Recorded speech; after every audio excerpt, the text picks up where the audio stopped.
All right, out on a rare walkabout midweek. I used to have these middle of the day, and I'd be gone for 2 to 3 hours and just walk and see how far I could go and come back. But I got a little break today, and I immediately was thinking what I could fill in it. Who could I schedule? Who could I interview? What could I research? And then I was like, you know what? I'm gonna do jack shit. I'm gonna go walk and see where my brain goes. Here's where it went. Yesterday in my office, one of my clients, David, asked me a very profound question. And normally profound shit doesn't come out of this young man's mouth, but this took me by surprise. He asked, what's the best year of your life? What historically has been the best year of your life? And I scrunched my eyebrows, thought for a brief moment, and went and said, without really thinking too hard, 2020, this year. And he's like, shit, that says a lot. And then I started to really think, and I'm like, God, that's interesting that I chose this year. But think about this. Everyone's going to be like, oh my God, this is the worst year of my life. And again, that's perception, that varies person to person, case by case. This is just my opinion. I think there's a lot of others that will look at it this way too, but let me defend my stance.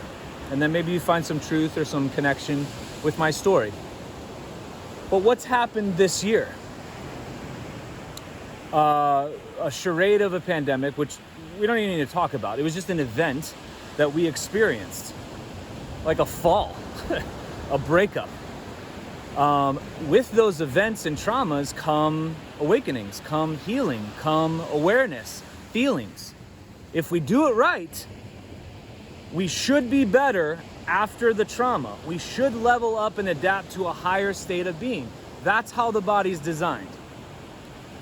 The ones putting in the work, the light workers or people who are getting it, people who are aware, people who are awakening, they could say very similarly the same thing. How so? We've been doing a ton of work, myself included, up to this point to prepare just for life, just because we value what we get to do in life. And remember, prepared always has to exceed what your plan is, and then the unpredictable also checks you. And then this shows up, and most of us were unfazed. We're sitting here like, okay, and we could logically sit back without emotion and look at the facts and be like, okay, this is bullshit. None of this is accurate.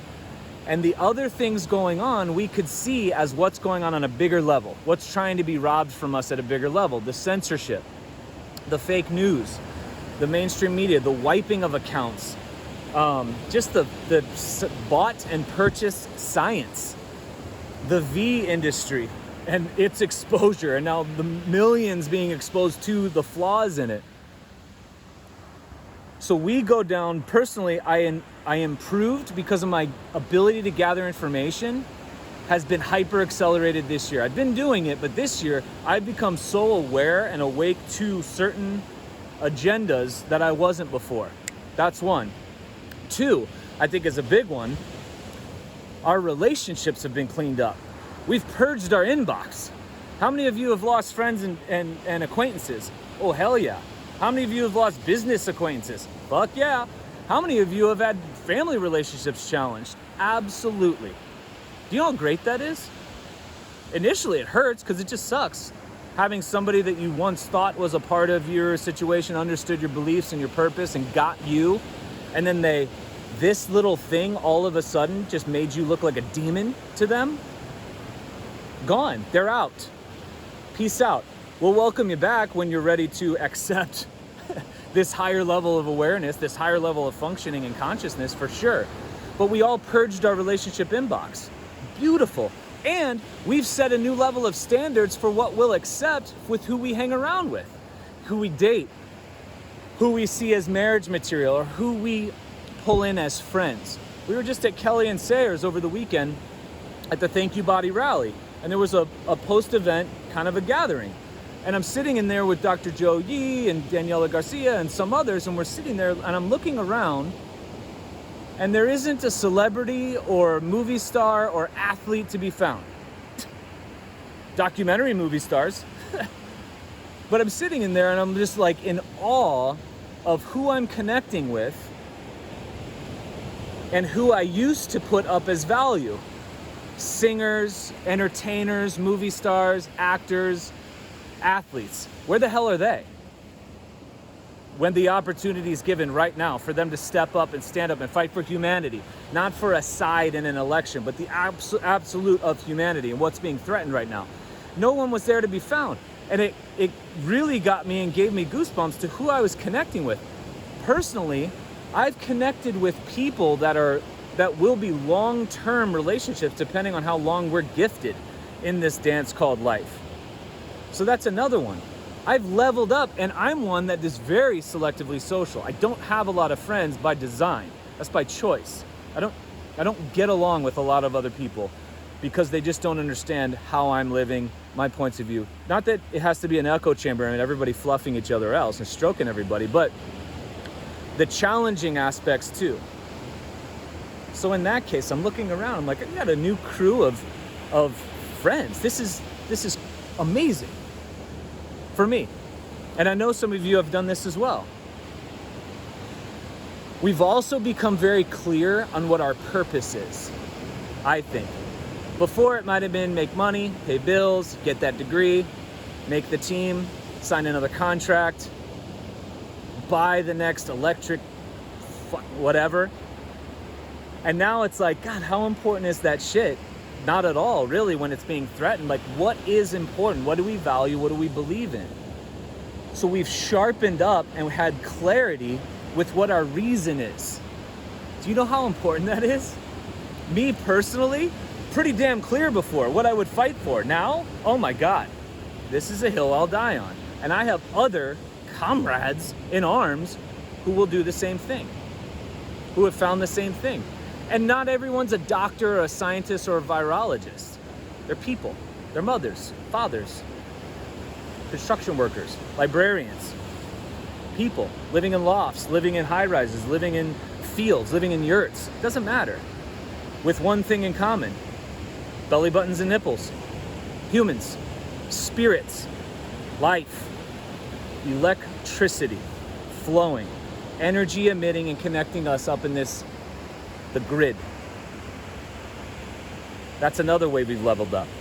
Maybe some of you have checked your health habits, the compound interest account you pay into that is your healthy choices and some of the non-ideal choices.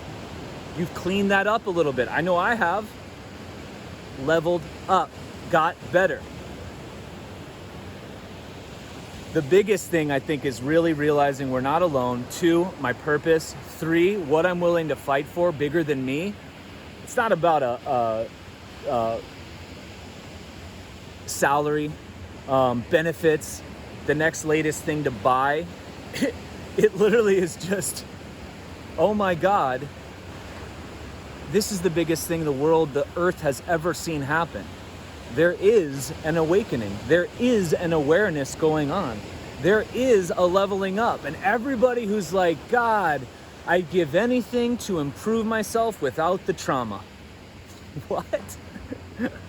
The body is designed to be stimulated through the 15, 16 senses and then adapt to a level higher than what the stimulus was before. If you never experienced that trauma ever, it doesn't know what it's supposed to do, and it will never adapt and level up.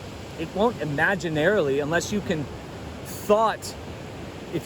create an energetic feeling that's so great, that's greater than the trauma you would ever experience physically, mentally, intellectually, spiritually, nutritionally, toxically, whatever. Possibly, I guess, because the power of the mind's all encompassing. It governs everything. Yeah. So we are going through an injury right now. We are going through a divorce. We are going through a nasty breakup. We're going through a death in the family, our collective global family. You know how tight everybody comes out after that, and how much of that rotten carcass you cut away to get down to the fillet with that marble strip? The apple's still good when you cut away the rotten part. But think about that. Best year of my life, 2020, hands down. It's not even freaking done yet. I'm still rocking. it will get better. And I know it's like it's going to get worse, but in the worst is a better reality. And I'm fully prepared to do what's necessary to fight for what's at stake, hands down. And when you start to connect it intimately to what's being threatened for you, your family, your loved ones, your personal shit, you'll see that everything's in place for you to do so right now. Best year of my life, 2020. Think about that. Cheers.